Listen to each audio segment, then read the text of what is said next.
Galérer à fermer ma porte, ça commence super bien. Et bonjour tout le monde, c'est Loyal, on se retrouve aujourd'hui pour une nouvelle vidéo. Ça fait beaucoup de temps que je n'ai pas sorti de vidéo, ça fait maintenant 2 ans je crois, tous les jours. Bref.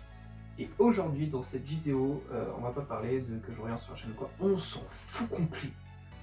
Du coup on va parler d'un phénomène d'actualité qui est très actuel, qui est très original, qui est... Waouh, personne n'a fait ça avant moi, on va parler du coronavirus. Waouh. On va juste rétablir les étapes du coronavirus, comment il est apparu, la chronologie et ce qu'il en est.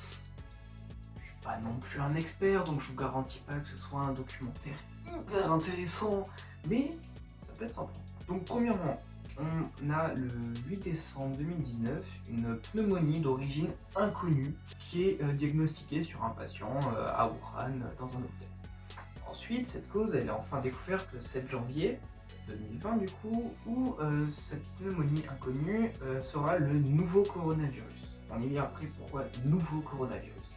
Donc après l'identification du nouveau coronavirus, l'état d'urgence va être mis en place très rapidement par les Chinois parce qu'on se rend compte que ce virus est hyper transmissible, il est hyper contagieux, donc il faut vite prendre la situation en main et du coup tout se fait. Donc nous en Europe on était relativement tranquille parce qu'il y avait juste la Chine et tout, on était juste en stress parce qu'avec les aéroports machin et tout pour revenir.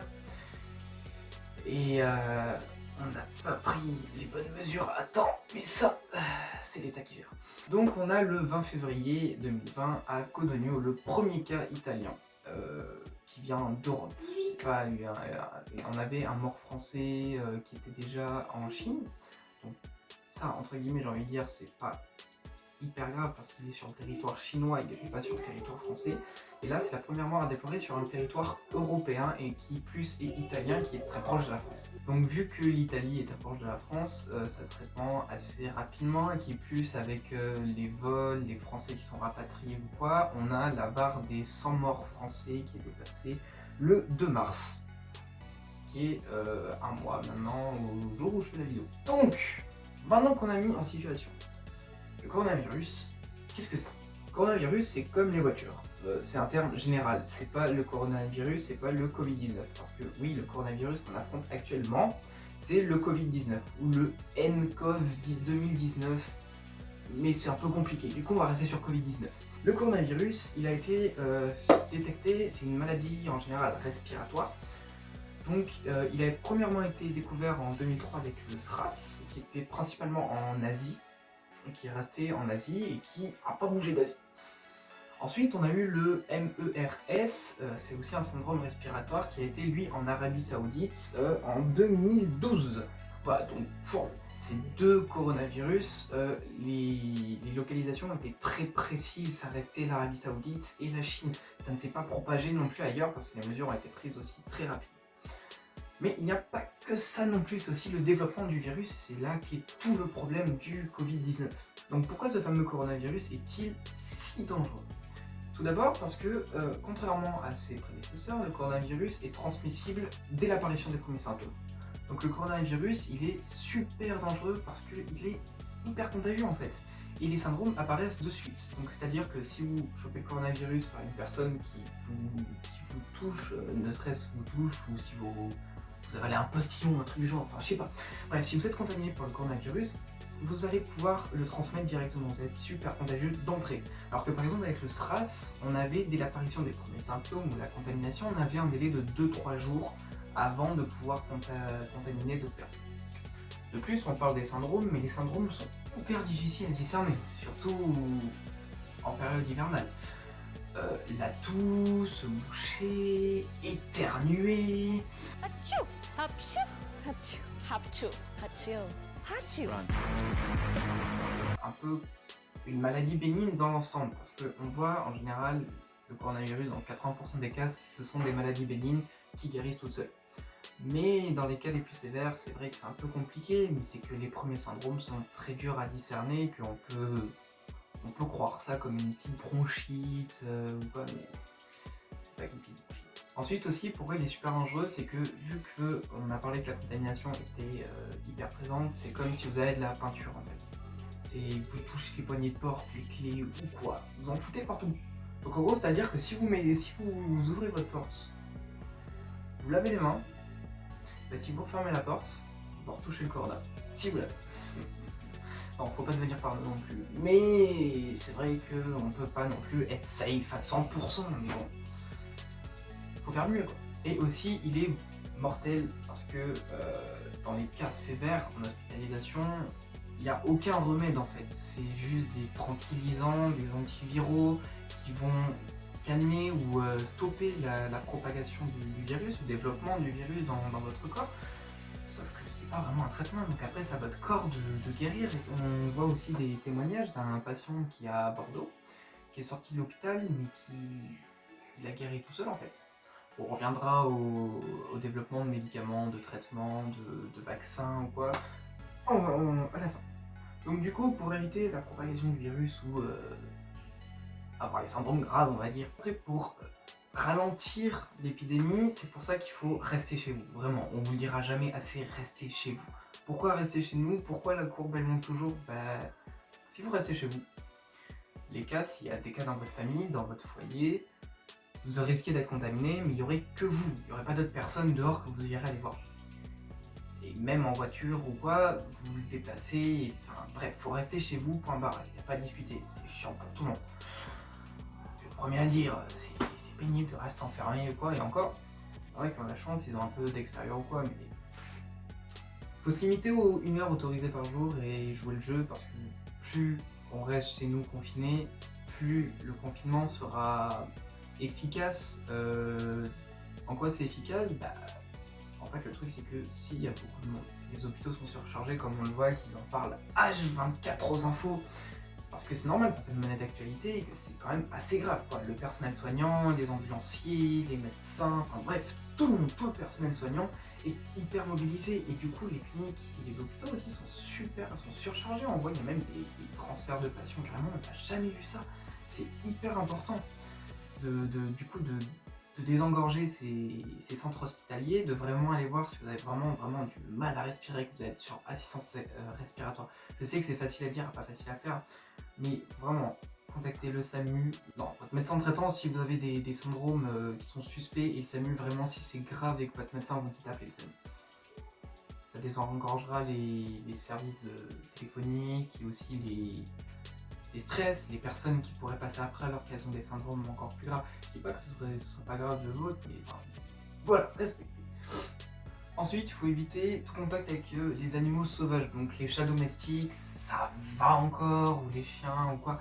Et tout ce qui est animaux sauvages du type reptiles, serpents, enfin reptiles, c'est un serpent en fait. Non, mais tous les animaux qui sont considérés comme sauvages et non domestiques, je parle pas des petites bêtes boules de poils, mais je parle plus pour les personnes qui ont des reptiles ou quoi, faut éviter parce que c'est assez contagieux, on a des transmissions très rapides et même des coronas qui peuvent muter à travers ces différents organismes, parce que c'est de s'habituer à l'organisme de votre animal, et en s'habituant, il va du coup changer un peu. Et si vous le rattrapez par le biais de cet animal, un peu compliqué là. Surtout qu'après, ce qu'il faut savoir, c'est que comme on voit à l'origine que c'est une chauve-souris qui l'a passé à un pangolin et le pangolin qui l'a passé à l'homme, on voit que c'est la transmission animale, donc c'est une réaction bizarre. Enfin, on pense que c'est comme ça, on n'a pas la certitude et on n'aura peut-être jamais la certitude et la vérité de comment est arrivé ce Covid-19, mais c'est que la transmission des animaux à l'homme s'est faite très rapidement, parce que c'était pas désinfecté, c'était pas sain quoi, c'était un peu glauque quoi. Et donc du coup après, c'est que le problème c'est qu'une fois que l'homme il a le coronavirus, l'espèce humaine répand très vite. Et le virus du coup se répand à une échelle, mais d'un coup on a vu, ça commence doucement et d'un pouf. C'est pour ça qu'il faut faire super attention et rester chez vous. Dans le coronavirus, il n'y a pas que non plus du désespoir, il y a aussi de l'espoir, parce qu'on voit qu'il y a des patients qui guérissent seuls. Certes, on vient de voir que c'est pas que des personnes de plus de 60 ans qui décèdent aux hôpitaux, que c'est toutes les personnes malheureusement, même des personnes de mon âge de 16 ans, des jeunes personnes, on a même vu encore un adolescent de 13 ans, des bébés, enfin bref, ça touche tout le monde. Il faut savoir que si une personne de votre famille présente des symptômes, faut pas aller lui faire un câlin, parce que ça doit être votre mère, votre oncle, votre tante, enfin bref, tout le monde, c'est quand même une personne aux yeux de la nature. La nature n'a pas de distinction, du coup, s'il y a quelqu'un, faites pas la bêtise d'aller le voir, d'aller vraiment rester à côté, sauf si elle a vraiment besoin qu'elle a de la fièvre, faut lui mettre une serviette mouillée sur la tête, quoi. Mais enfin bref, voilà, faites vraiment attention parce qu'on répand vraiment hyper vite ce virus. Je suis un peu égaré de ce que j'étais en train de dire en fait. Donc il y a aussi espoir parce que les chercheurs voient que le corps humain s'adapte quand même assez vite et que actuellement les mesures qu'on a, c'est juste d'injecter, comme on le voit dans les médias en ce moment, la chloroquine. Et la chloroquine, ça a beaucoup d'effets secondaires. Mais la chloroquine, qu'est-ce que ça fait? Ça calme le virus, on met aussi des antiviraux qu'on utilise contre le sida, qui empêchent du coup cette évolution du virus dans votre organisme et qui va du coup laisser plus de temps à votre corps et vos anticorps de se créer et de détruire cette merde, d'arriver à gérer la situation. Pour l'actuel, en plus, on voit que c'est un peu comme la varicelle, c'est qu'une fois que vous avez attrapé le coronavirus, si vous en sortez guéri, normalement vous ne devez pas le rattraper, mais a priori il y a une personne qui l'a rattrapé, et cette personne qui l'a rattrapé a des syndromes amoindris, donc au pire des cas, si vous le rattrapez, les syndromes sont pas hyper graves. Donc bon, ça déjà c'est assez une bonne nouvelle. Ensuite, surtout ce qu'il faut faire aussi, c'est que pour que cet espoir soit là, faut vraiment pas stresser. C'est hyper dur aussi de le dire et de le faire, mais faut vraiment pas stresser, faut réussir à être zen, faut vraiment se reposer, je sais pas, genre mater vos séries, mais pas jusqu'à 2h du mat. Reposez-vous, parce que votre corps sera du coup plus performant, plus actif, prenez peut-être de la vitamine C si vous êtes vraiment en flip. Mais enfin voilà, en fait, faut faire comme si la vie continuait, que vous étiez juste enfermé chez vous, tranquille. Après, il y a les chercheurs qui font beaucoup d'études qui sont vraiment très poussées. On voit notamment qu'une équipe australienne a développé un vaccin qu'ils ont testé sur l'animal et qui devrait être testé sur l'humain d'ici fin avril. Et par contre, le seul truc, c'est qu'on a une commercialisation qui ne pourrait pas être avant au moins 6 mois, voire 1 an à l'avenir, donc c'est un peu chaud. On a aussi des... on a aussi des... On a aussi ah, putain. On a aussi des études du sang. J'ai perdu le nom. J'arrive pas à m'en souvenir. On a aussi du coup des études sanguines qui voient si on a le corona, si on l'a eu récemment, si on l'a eu il y a longtemps, ou si on est en train de le voir même, si on est actuellement en phase de... Notre corps développe des anticorps parce qu'il y a le corona et qui commence à s'affoler. Donc on a vu aussi au niveau de traitement, on a le sang qui est très étudié. On a du coup le plasma sanguin. Le plasma sanguin, c'est quoi? C'est tout ce qui contient les anticorps, les globules blancs, bref. Donc ce plasma sanguin a été étudié notamment en Chine avec des chercheurs qui ont pris du sang de personnes qui étaient contaminées mais qui ont réussi à guérir de ce virus pour que ces anticorps soient injectés dans des personnes qui sont contaminées ou qui sont potentiellement à risque. Donc c'est une très bonne chose parce que si vos anticorps dans votre corps, bah, ils arrivent à combattre le virus et vous êtes immune, c'est tout bénef. Par contre, le seul problème qu'il y a, c'est que a priori le virus mute et s'adapte.